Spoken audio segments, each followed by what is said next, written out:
This quiet Uyghur protest outside Istanbul's infamous Saudi consulate is a race against time.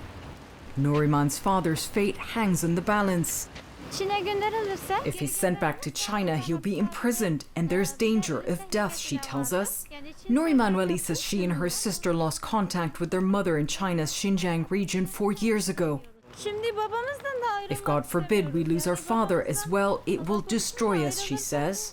Her father, Hamdullah Wali, a Uyghur Muslim scholar, was nabbed by Saudi authorities in November while on a pilgrimage to Islam's holiest city.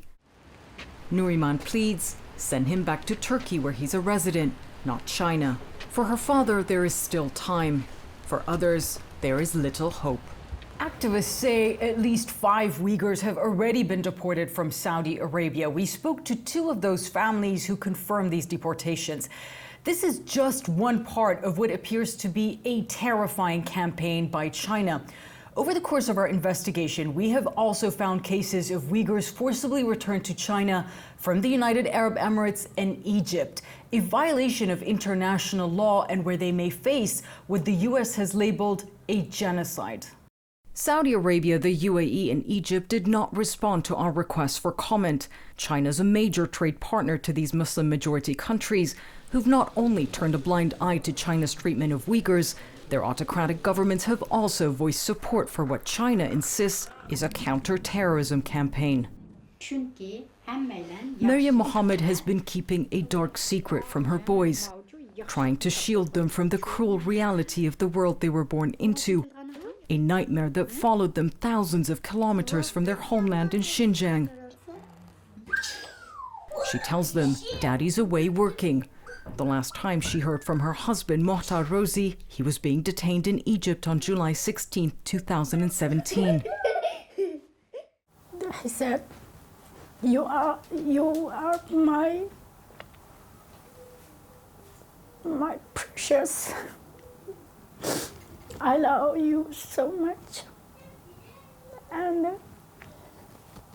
from that day, I did not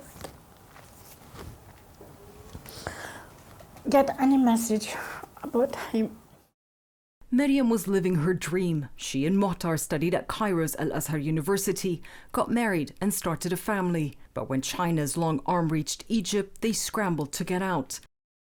Maryam says she flew to Turkey with the boys, and with reports of arrests at the airport, Mohtar tried to get the ferry out to Jordan, but was stopped.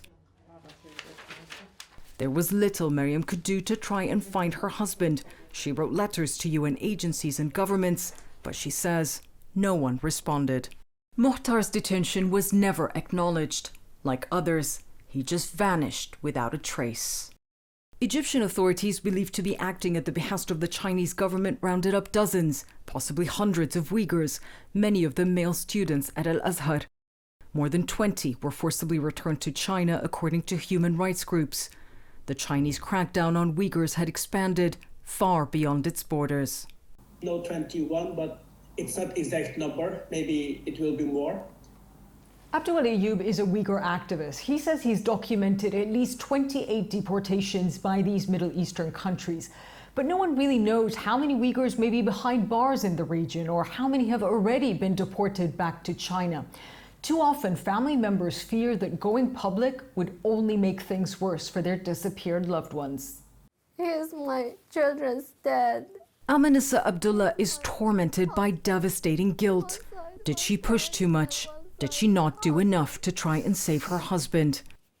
She fears family in China will pay the price for her speaking out now, but she says silence is no longer an option. In 2 years, this kind of guilty feeling is always inside of me, and I'm not able to sleep, not able to, even like, if I feel happy, I have no right to feeling happy. I have no right to smile. I'm living like this.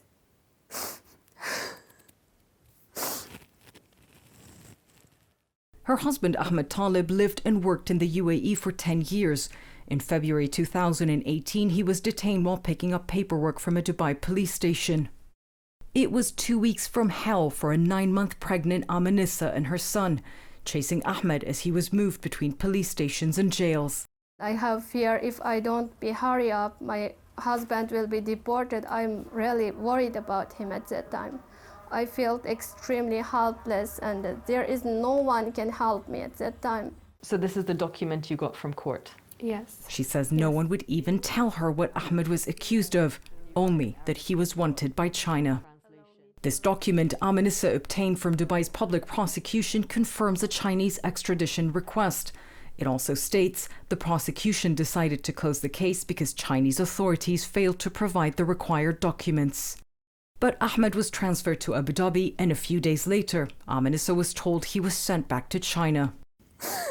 If my husband have any crime, he committed any crime, why they don't tell me? Why China don't tell me? One of the most difficult questions in my life is, where is my dad?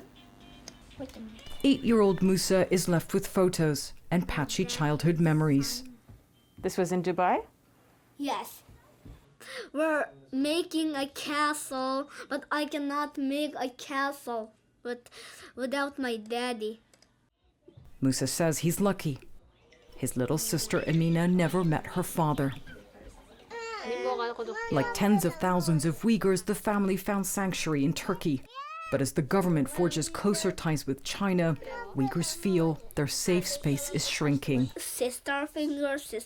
With nowhere left to turn, Amanissa says she once asked for directions to the sea. I say, I want to take my child, I want to sit there. Actually, what I want to do is I want to go inside because I don't know how to swim. Amanissa asks, is this world just not big enough for Uyghurs? Jemana Karachi, CNN, Istanbul. Hi, thanks for checking out the NTV Houston YouTube channel. Click over here to check out some other great pieces of content we've made for you. And also be sure to subscribe to our channel so you can get alerted whenever new videos come out.